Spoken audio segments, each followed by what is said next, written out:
For 30 years, 9-ball players from around the globe have made their way to the beautiful city of Chesapeake, Virginia, all with the dream of becoming U.S. Open 9-ball champions.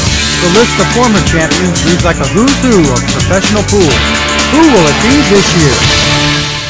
Brought to you by Chalk Off, the official table cleaner of professional pool. The Spider, using laser technology to improve your game.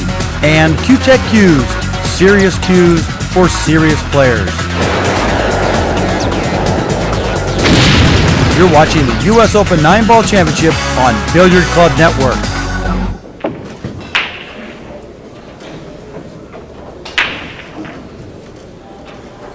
A high-profile match here, coming to you from the Q-Tech Q Arena.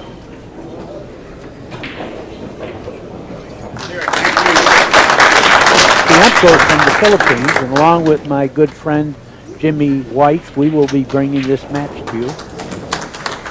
So this is going to be a great match, Danny. I'll tell you, I've seen a little bit of Kiamko on the Asian Tour, and he is a terrific player. Actually came through Canada a few years ago. Playing a few money matches up north of the border, and he has won the leg and will kick things off here. It's a race to 11. Well, he didn't make a ball in the break, and that's interesting because every match there seems to be some kind of bias on the break, but as this break, nothing went. And I'd like to say something about Evgeny because, you know, when he first started, he wasn't a great player. He is right now, but if you notice things, he has that same long stroke as most of the Filipino players. And the reason for that is he was smart enough to take a trip to the Philippines and get some knowledge from them. Great shot to open up there, too. He's got that long, fluid action, as you said. Very adept at playing one pocket. I remember watching him in Cardiff, the World Championships. He was actually playing Efren Reyes some one pocket. Had a bigger crowd around that table than they did around the feature table. Well, you know, I always wondered how the Filipinos got such great knowledge. And now, you know, Evgeny comes from Russia, where it's not a great pool country, and he didn't have any real master to learn from. But he sure picked it up, whatever way he did it. Well, you see Kiamko there. He just tried to flick that one off that top cushion. It's ball in hand for Stalev. So the first advantage falls to Evgeny. It's nice to start with ball in hand. You bet. What a great way to settle the nerves and get that back arm moving. You're guaranteed not to miss the first shot. Put the two up towards the pocket. Not too close because he doesn't want to leave an easy hit. And well, certainly the chance of pocketing the two. I like to mention all the time, whenever you shoot a shot like this to snooker a person, you have a better advantage the closer you are stuck to that snookered ball, you know, because you take away a whole bunch of the table, the kicking area. But I don't know exactly how it's laying. Is it possible? No, the 9's not kicking in the side pocket. And like I say, whenever you have to hit a rail first to hit a ball, it's called a kick. In this case, he can hit the two straight on. But what can he play, Jimmy? Yeah, I think he'd be a better judgment to play it safe. He's very aggressive, though. What I've seen of Stalev in Europe and in the World Championships, I'll tell you, when he gets a look in to try and win a rack, he doesn't mess around. Well, that has a lot to do with youth. And like I say, he's from Moscow, and whenever a guy banks a ball, I like to say he's from Kentucky. Of course, he's not from Kentucky, but he still banked that one straight and true. Yeah, he'll wish that he would have missed it. just, you know, struck it a little harder, though. Yeah, he snookered himself. He shot a shot where he didn't gain anything making it. In fact, he's at a disadvantage. Must hit this ball because anything is better than ball in hand.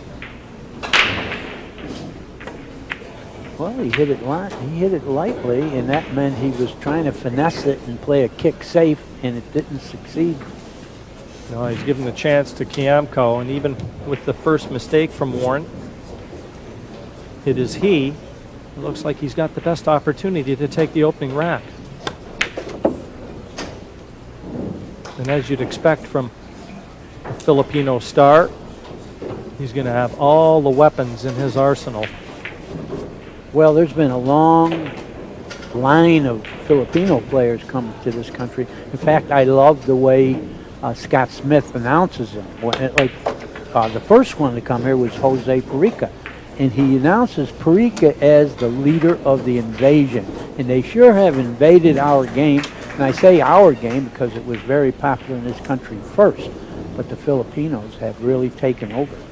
You know something, Danny, that's an interesting point. I think the Americans were dominant, 10, 15 years ago in this game. They passed the baton to the Philippines, and now I think the baton has been passed to the Taiwanese stars. We've got a 16-year-old world champion from Chinese Taipei, and would you believe the gold medalist in the World Games? 25-year-old Chinese Taipei star. It's amazing how they really, really improved in not that long a period of time. In fact, I was talking to one of the French players, Vincent Fouquet, and I mentioned the world title years ago. He said, yeah, but there was only Americans in it. We can't say that anymore because they're legitimate world titles now with 25 countries that are represented here. So this is really going to be a test. Yeah, this is the biggest and strongest field in any U.S. Open I've seen. The first 9 at Warren Kiamko's mercy here in the opening rack. And Warren secures it 1-0. He leads Evgeny Stalev in the race to 11.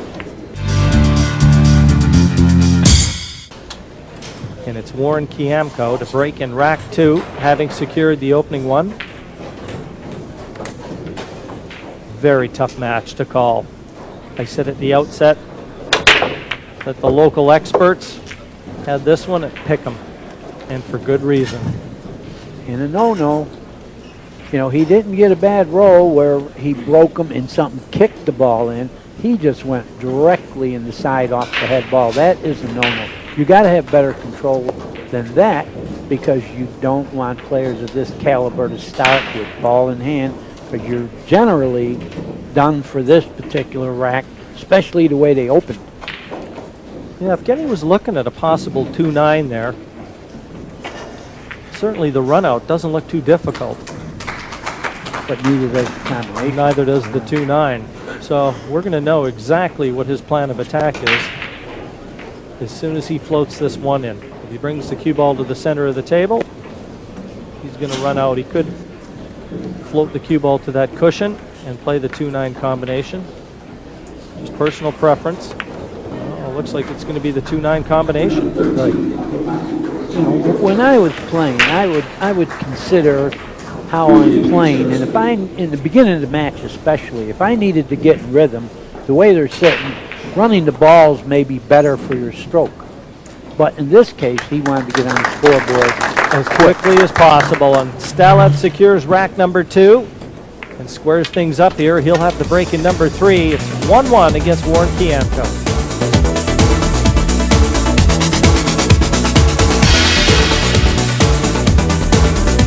Get the chalk off with the new and improved pool table cleaner. Just spray it out over the table and wipe it clean with the handy microfiber wiper, and your pool table is cleaner than new. Get the chalk off with this professional pool table cleaner. You get free shipping when you call us toll-free 866-774-8770 or visit us online at pooltablecleaner.com. Get the chalk off today.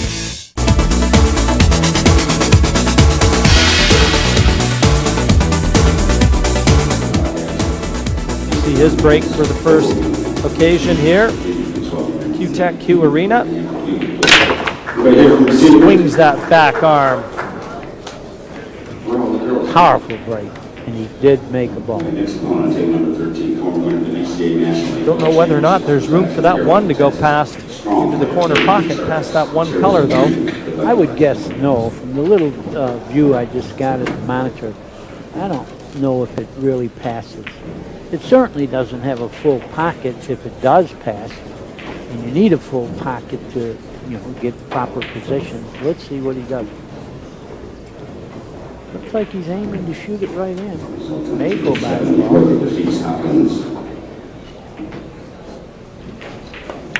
definitely does. Yeah, that camera angle was deceptive, Danny, because I didn't think it went either. No problem. He never even considered something else. Sorry, Danny, I was going to say a key shot coming here, though, from the 2 to the 3. Off the top cushion as we look. Back down just the other side, play the 3 into the center. Or his choice, really. Side pocket or bottom left as we look. I think it's going to be bottom left, little doubt. And actually, that was like the only ball to really fall on with a little difficulty, and he fell on it very nicely, so I see no problems the rest of the rack.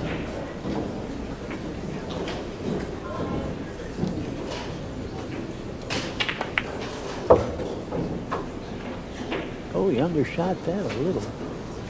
No, he's all right.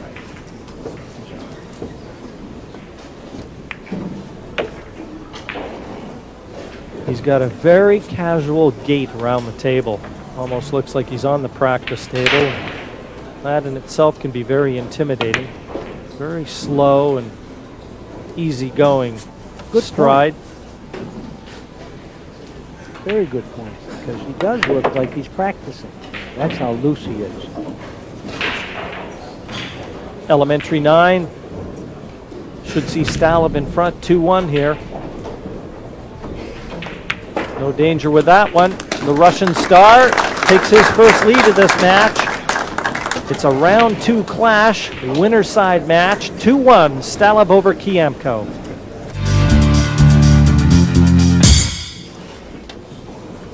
Stalab comes to the table, 2-1 in front. Looking for a ball down here in rack 4. And watch this powerful break.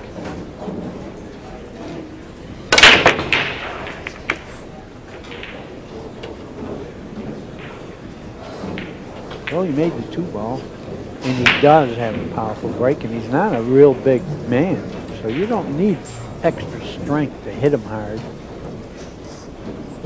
If indeed that's what you need to do on this particular table, because sometimes hitting them hard is not as good as hitting them a little softer. You get a little better results sometimes. I know I've been talking to a few of the players. It's been very damp here in Chesapeake this week, and you know, these pockets are playing very difficult. That's the general consensus of all the players, is how tough these tables are playing. And given that the dampness, and as they become a little more used, Danny, that's going to make them play even tougher.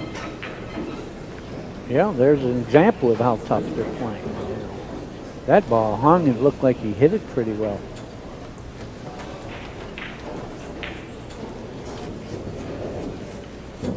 See, I play in Florida, and Florida is always damp. And up here right now, it even had rain a little bit, and there's thunder and lightning out there. And the table, when it is wet, will play a little bit tougher.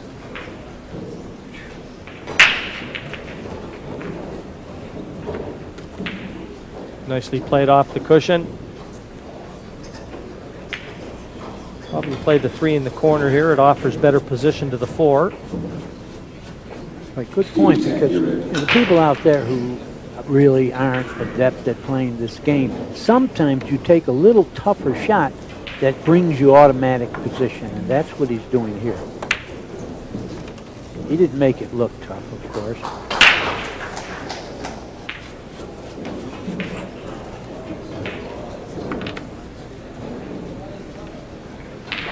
So many good Filipino players. And I like to keep repeating, it's amazing how they learn how to play the game. I try to do research. Who is the first player that they learn from? Because every great big city has a player that will develop young, good players. Who was it in the Philippines?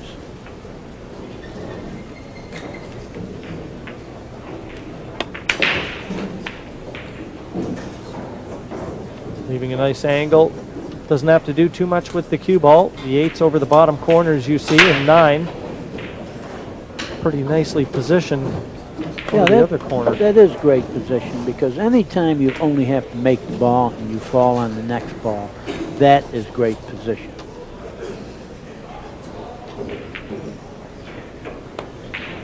and never having to shoot a tough shot.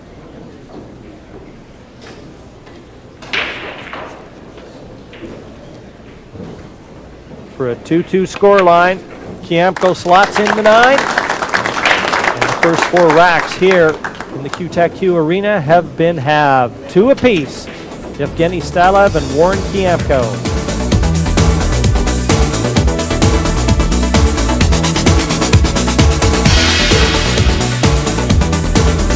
Where can you find videos of the best players in the world in their entirety and without commercials? AccuStats.com. How about 8-ball, 9-ball, straight pool, 1 pocket, and 3 cushion billiards? AccuStats.com. Only one place has it all. Check out our complete catalog on the net, 24 hours a day. Where do you ask? AccuStats.com.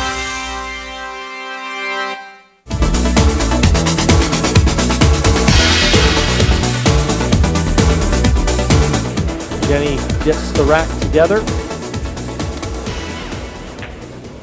Evgeny came to this tournament about 8 years ago with his brother. Oh, Gabe Owen, winner of last year's U.S. Open. He got sudden fame from that. And all of a sudden, we knew Gabe had all the potential to be a great player.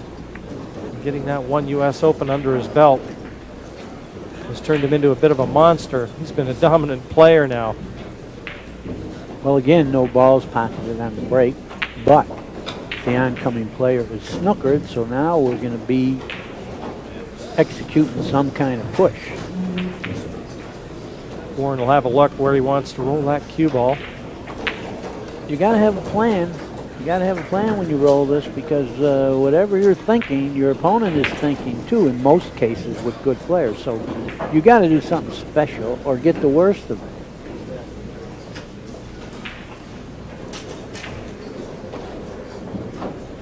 This is a tough move. This is the one aspect of 9-ball that, you know, you really have to have a good understanding, not only of your ability but your opponent's. You can see that he's left a long, very difficult one into the top left corner. Fraught with danger, this one. And I believe he was trying to change the position of the balls, so when he gets the worst of it, he doesn't leave an easy layout, which you should always do.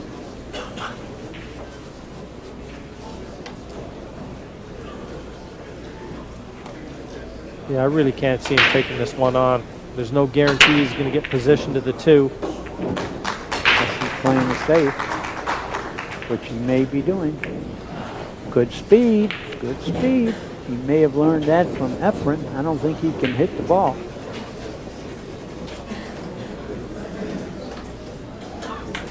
Yeah, full ball snooker here. And it looks like all Stalev can do is kick this from that side cushion, try and contact half of that one and put some distance between the 2. Well, he's going to leave a shot, not a gimme. And the gimme part is the position part in case you make the 1 ball. You must fall on that 2, and there are balls around it that could obstruct you.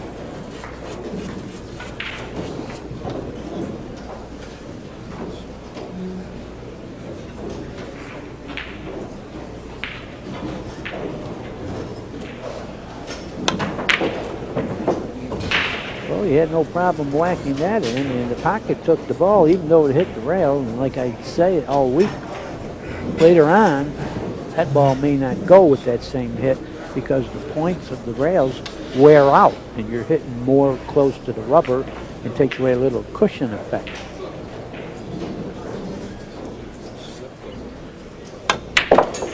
Oh, that was a good shot. Great shot if he doesn't go in the pocket or snooker himself.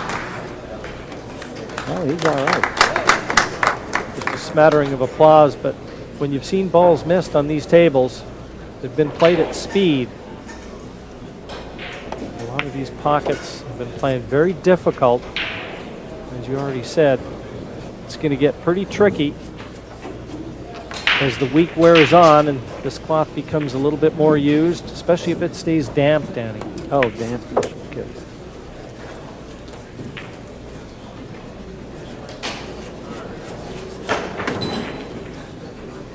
Do you have a little theory about why the dampness hurts it?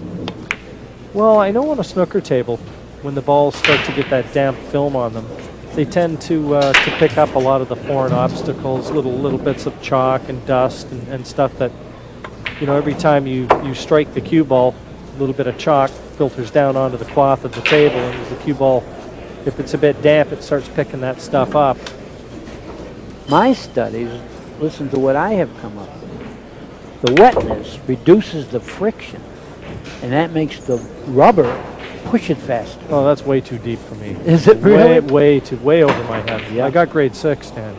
Think about it. Keep it to, well, it's. I don't want to. I want to be able to sleep tonight. That's the reason it's tougher to draw the ball when the table's wet. There's less friction, and therefore the cue ball doesn't come back so easy. Makes perfect sense. Right now, all Chiampo cares about is seeing those 9s hit the back of the pockets.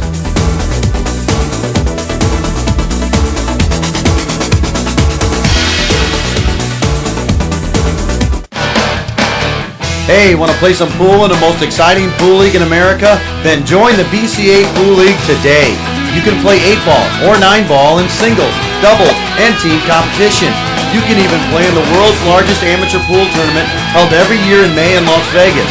To find a BCA Pool League in your area, visit the BCA Pool League website at playbca.com or call toll-free 866-USA-POOL. Got the break in rack number 9. Both of them volleying racks back and forth. Warren Chiampo 4-4 with Stala. Perfect cue ball this time.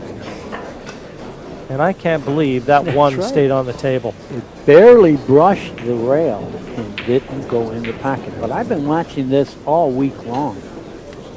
I say all week long. This is only the second day, but he's a little disgusted because, you know, he'd like to get ahead in this match instead of catching up all the time. Neither player just seems to want to run away with it. Well, they may want to, but the balls aren't letting them. Good opening shot there from Stala. Got plenty of angle on this too. And I don't know whether the 3 offers a combination with the 4. Tough to tell where that 4 is positioned. Well, he's going to have it in the corner if he wants to shoot it that way. But now, how do you go from the 3 to the 4? I mean, that's not an easy shot. Yeah, once the camera swings around like that, the 3-4 wasn't even in the thought process there. But this is the big shot really in this rack. Well, I like to say that in every rack of 9-ball, there's that one shot that if you pocket, you win that rack. And this is it, this rack. Well, if he makes it, he's going to have position. And he played the billiard.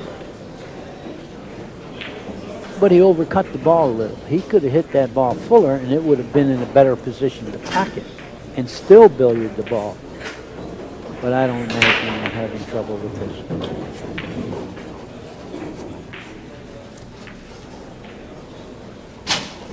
Just wants to be careful though.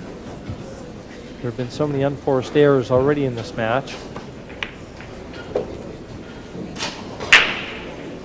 No problem there. Now he has to fall on the 6th ball. And you want to fall on the 6th ball with position so you can fall on the 7. That's where the in 3s come in.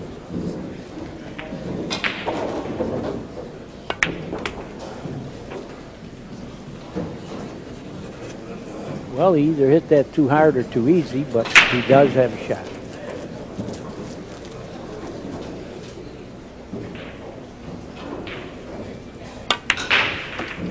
Made it look easy, straight as can be. Those are not easy shots, especially under these kind of combat conditions.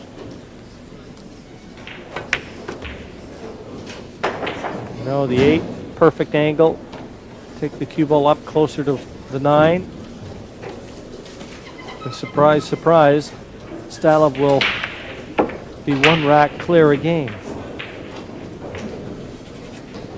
It was his turn. Yeah. That's been happening. 9 deposited. Evgeny Stalev 5-4 in front of Warren Kiamko. Stalev settles himself to break in rack 10. Halfway through this match. Cue ball. Here we go again. Got to control that cue ball. And I think he's a bit disgusted with that. That wasn't kicked in either, Danny. That went straight into the corner that's pocket. What I say. And he did pocket 2 balls on the break. And had he not scratched, he may have run out and got ahead 2 games. But instead, he left his opponent a pretty easy layout.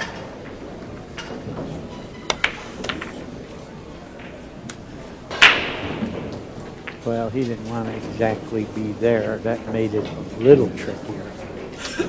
3-4 now is, well, I think he can go 2 rails on the inside of the 9. And the ball is close enough to the pocket where he won't have trouble on 2 rails.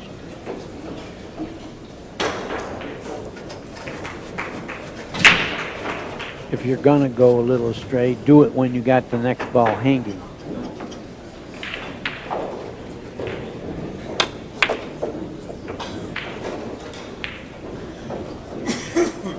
This roller 6 into the side pocket should avail position to the 7.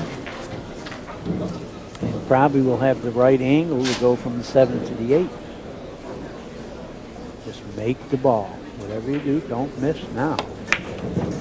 Well, what this match might be lacking in high-powered offense, it certainly is building up to be very dramatic, because as they volley racks back and forth, they're getting closer to the finish line.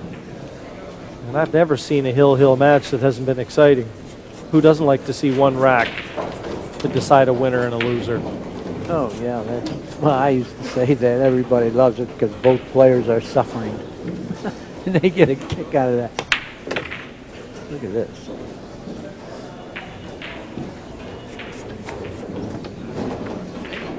Kiamko lining up the 9. That would get him to 5-5. And down it goes. And he will have the break in rack number 11. Deadlocked here with Evgeny Stalev.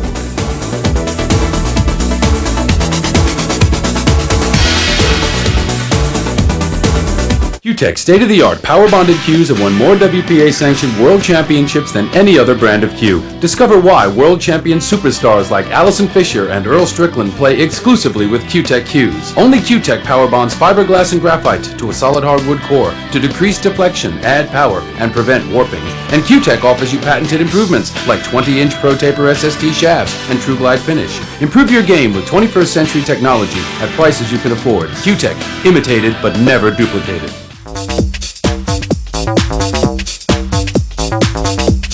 Okay, I'm going to try to show you the reasons for a side rail break. Most players, when they break from the side, are trying to accomplish 2 things. First, they're trying to make a ball on a break, and secondly, they're trying to get another shot. So you can't do one without the other. So what we're going to try to do is make the 4 ball in the corner pocket. The 1 ball will head toward this side pocket. Now, sometimes it'll go in the side, but most of the time, it'll come back out into this area right in here, or even come down table. But if you stop the cue ball in the middle of the table, more than likely you'll have a shot. The main thing is to make the 4 ball in the corner pocket. This is the side rail break.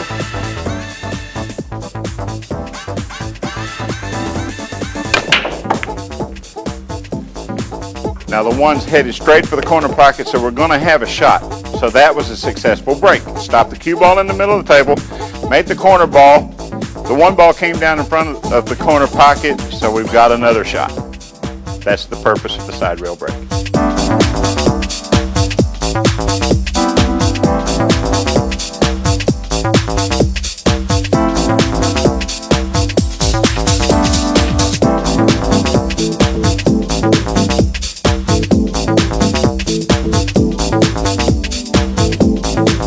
Okay, I showed you an example of the side rail break. If something happens that this break isn't working, try this side first, then come to this side and try that side. If that isn't working, then you come to here. You come between the middle of the table and the side rail. Just set your cue ball right in this area right here. What you try to do is you try to hit the one right on the nose. You try to hit as center on the one as you possibly can. And this is more like just a slam break. You try to control the cue ball, but you're not playing any particular ball. What you're trying to do is just give the balls a good roll and hope you make one and hope you get another shot. This is your secondary break.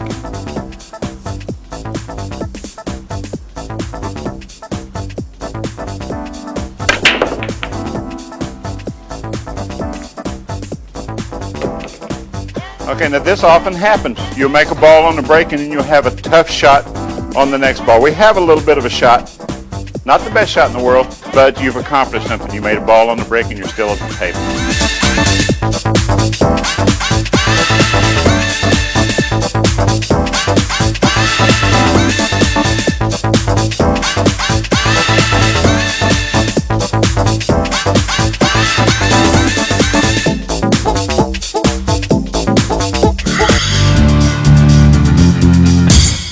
Can't make mental mistakes. Everybody that I ever saw misses balls. But don't make the mental mistakes, and that's what Kiamko has done a few times.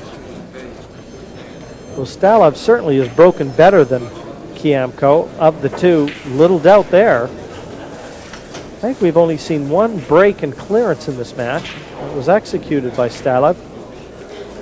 Rack number 12, and Stalov 6-5 in front to break off.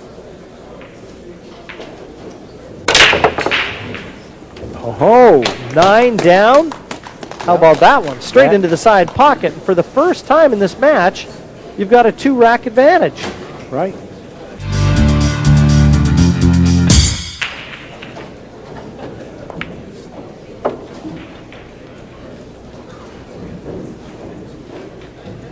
I wonder if Kiamko can feel the sense of urgency now. He's got to get a grip and try to eliminate all those unforced errors that have crept into his game. And he's perfect on the floor. Right. Jimmy said perfect. That means he has the angle where all he has to do is pocket the ball and he's going towards the 5 automatically. That's great position. And it wasn't an accident. He played that angle. Oh, don't get over the top of the 8. That would have been the only thing to go wrong. Draw this back, play the 6 to the same pocket. And that certainly had to be a good bit of medicine for an ailing Warren Kiamko to see that cue ball go straight into the side pocket and everything unfold like a flower for him in terms of the way the colors were sitting. Especially when your opponent made 2 balls. It's nice to start with ball in hand with everything open when you're behind 2 games. And now we're going to be back to 1, I would believe.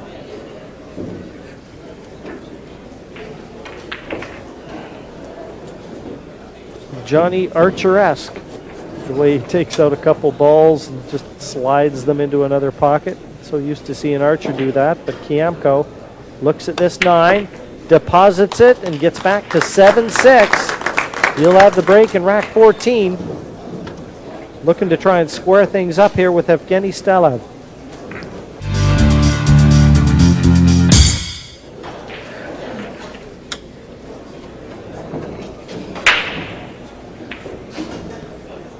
Rack 14, here we go. Warren Kiamko, 1 rack behind Evgeny Stalov.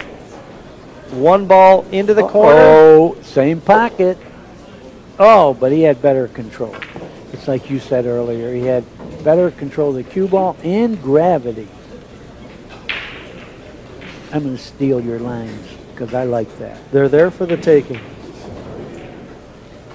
Now, he doesn't have an easy shot, but the good thing about it is you figure to automatically go to the 2 ball if you make this. Tough shot, though, here. Going to draw and stay on the left-hand side of the table. Let's see, shooting the 2. almost billiarded the 9 in, and he got the right little tap on the 6. Could very easily have been behind the 6. Well, fortune favors the brave there, Danny. And that was a good shot on the 2. Awkward cueing. And who would begrudge him position to the 3? And now a golden opportunity for his first break and clearance of the match. And what a timely effort this would be. And it would bring him back to tie.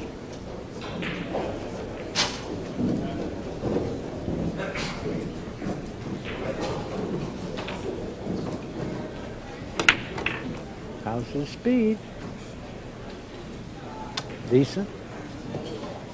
Decent. I like to be a little better here because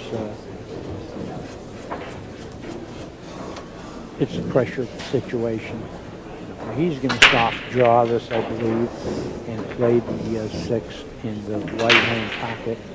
Oh, it looks like he might be hitting the rail.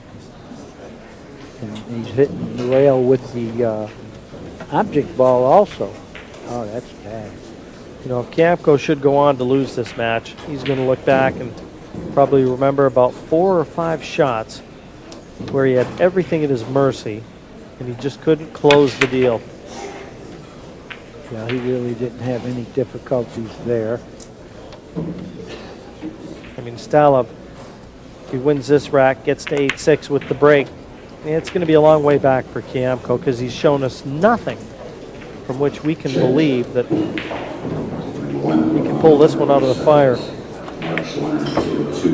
Well, the thing about this is when Stalov wins this particular game, he needs to win the match 3 games, and the opponent needs 5.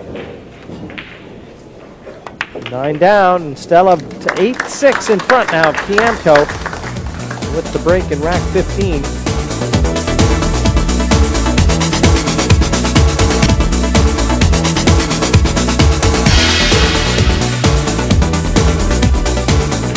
Here we go, Evgeny Stalov.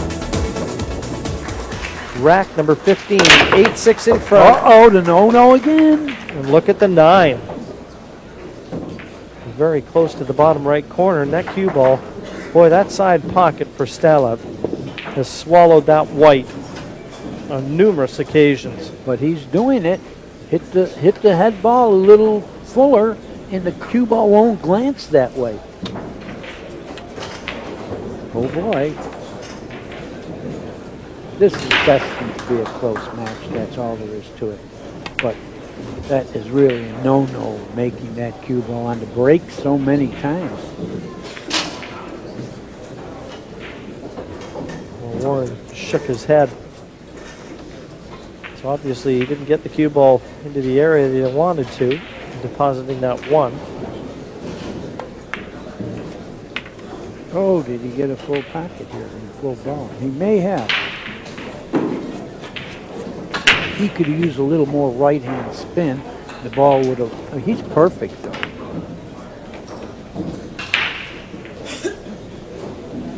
He's been in this position quite a few times. Dare we say it. But he should get out from here. And Stalov, I'm sure, has already given him this rack. And in Stalov's mind, 8-7 is going to be the score. It will soon be confirmed.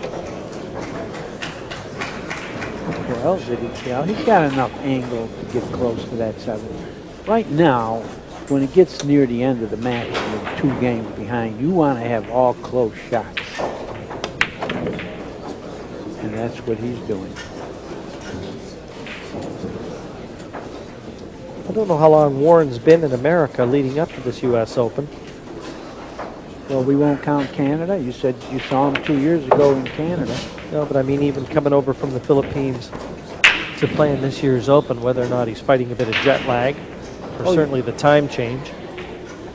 It is a factor, because I went to Tokyo, and the jet lag really exists.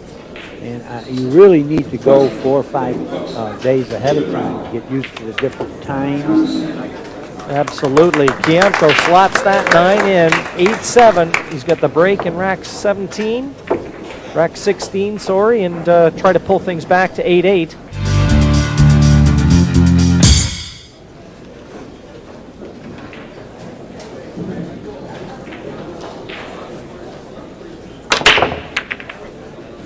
You know, he was going in the side pocket if the ball didn't stop it. Just about made the 9, but look at the 1-9 that he's just left Stala. Yeah. Oh, that's cruel. That 9 just about dropped in. Now Stala with a possibility of the 1, even just flicking that 7, but it should avail him the 9. That's a hanger, that ball, right over the bottom right corner. He could hit rail first with the ball. I mean, this looks like a godsend to leave right now while he's suffering a little. Absolutely. No danger there whatsoever. That's twice that's happened to Warren Kiamko. Just when it looks like he was going to mount a bit of a comeback, the surge stopped in its tracks. And Stelev to 9, wanting 2 more for a place in round 3. 9-7, Evgeny Stelev over Warren Kiamko.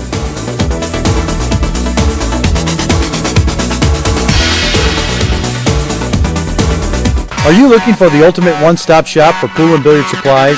Then you need to visit billiardclub.net today for everything and anything you need for your home entertainment center. Our huge online store features pool cues, balls, racks, cue cases, pool table lights, training aids, and every accessory you could possibly imagine. We've got the best prices and the highest quality products you'll find anywhere. Log on today to billiardclub.net or call toll-free 866-774-8770. billiardclub.net.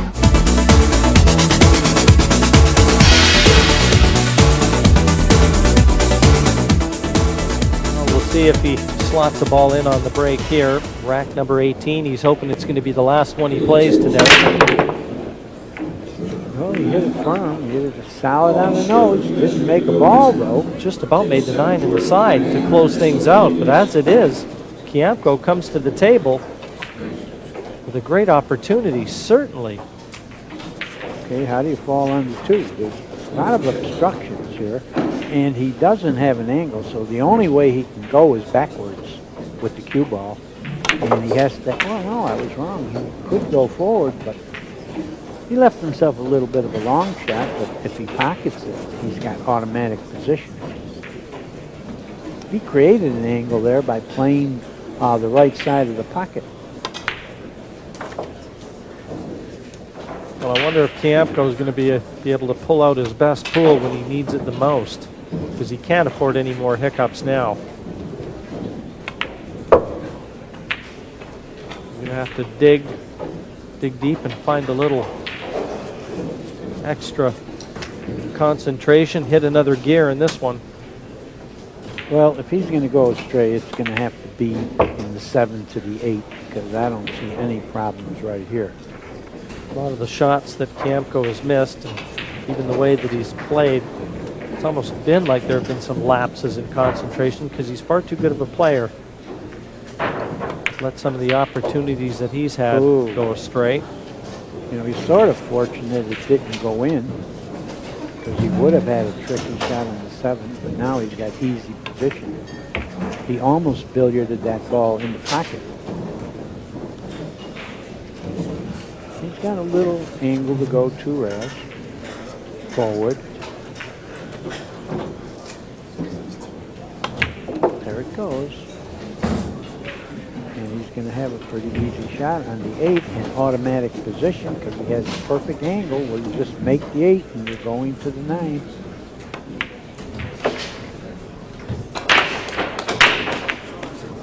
And this will get Kiamko to 10-8. Going to have to string some racks together here, and an ideal break would do that. 10-8 confirmed here from the Q-Tech Q Arena, the Chesapeake Conference Center, home the 30th annual U.S. Open 9-Ball Championship. Kiamko and Evgeny Stelev. Well, the longest running tournament in history, and you're talking about if this and if that. He hasn't so far showed enough of a break to string racks with the break. He better do it now. Gathering his focus, probably trying to think of where he can go and what he can do to try and master, solve this mystery of the breaks. So far it's eluded him. Rack 19 of a possible 21. 9. Oh, my 9. God. Well, A couple more of those. 1 and 9 straight into the top pocket. Just like that, 10-9. I told you, this is destined to be Hill. And, you know, he really had one coming because the lead made one on the break himself at a crucial moment. And now the crucial moment went the other way. Well, Evgeny kind of slumped back in his chair. He saw that 9 coming towards the pocket that he sat nearest to. He had the best seat in the house as he saw that rack disappear before his very eyes. So here we go. That's not fun to watch your opponent make the 9 on the break. Rack number 20, 10-9. Promised to be a close one, and it's lived up to all the advanced billing. Kiamko to break. Well, he didn't make the cue ball, but he did make a ball. Stella would have loved to have seen that cue ball disappear the playing surface. Yeah, he made one ball on the break, but he doesn't have a gimme here. And when I say gimme, I mean an easy shot that brings you automatic position. He has none of that. He might have to play it safe because he can't pocket this. He won't like it. And that's just what he did with pretty good control, but he left the shot. He left the hit anyway. I don't know if Evgeny's going to play this 1-2 combination, but he doesn't have to, because if you cut the 1 exactly the way it's aiming at the 2, the 1 won't go anywhere and the cue ball will. And that's what he did, except he hit a ball. That's a no-no. You had to spin it by that ball, and then he might have put him behind all these balls down here, the 9, the 4. Meanwhile, that was a bad shot. Kiamko doesn't care. I mean, he don't feel sorry about it. Well, why should he? He's still got a ways to go. He's got to get through this rack to secure the break in rack number 21. But if Gimme had better control, he would have been looking at a kick or something, and he got a shot instead. And after making that 9 on the break, he should be loose here because he knows from nowhere he has a chance now.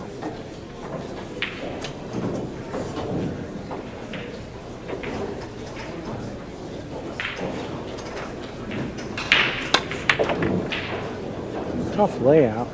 Oh, that was a great shot he played there. Yeah. The 5 doesn't look like it passes the 7 to the same pocket that Warren's going to be eyeing up this 4. What do you do here? What do you do here? Tough to get to the pockets that the ball passes in. Could he spin it enough to hit the ball? I think he's trying to do that. If he spins with right-hand English, he hits that ball. And that's what he did, and he did it very nicely. But the ball really didn't pass anywhere, and he had to gamble on hitting it. And now it looks like if he pockets this ball, he's automatically on the 6. This could get real exciting, Jimmy. I think it's going to be real exciting. I don't think it ever looked to be anything but. Even when Stalev was 10-7 ahead, you just had a funny feeling. Oh, no. Yeah. Oh, no. He started to walk. He almost wanted to will that ball into the pocket instead of stroking it in. But we said at the outset, Danny, how difficult these tables were playing. Right. Look at that ball. It's like you can, noise might knock it in. Oh, that's cruel. He did all the hard work in that rack, only to turn it over to Stalev, and it looks now like he's going to pay the ultimate price and have to fight his way back from the loser's bracket.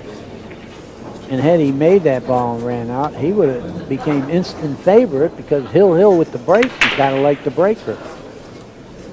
Oh, Evgeny loved that ball hanging. And it really hung. I mean, it looked like it was almost more than half over the pocket. Stalev with the easiest 9 to secure the victory in this match. And down it goes. Evgeny Stalev, an 11-9 winner over Warren Kiamko. It had its anxious moments this match, But in the end, Stelev just fewer mistakes than his opponent Warren Kiamko. Through to round 3 in the winner's bracket, Evgeny Stelev 11-9 over Warren Kiamko. The U.S. Open 9-Ball Championship is a production of Billiard Club Network. For more, log on to billiardclub.net.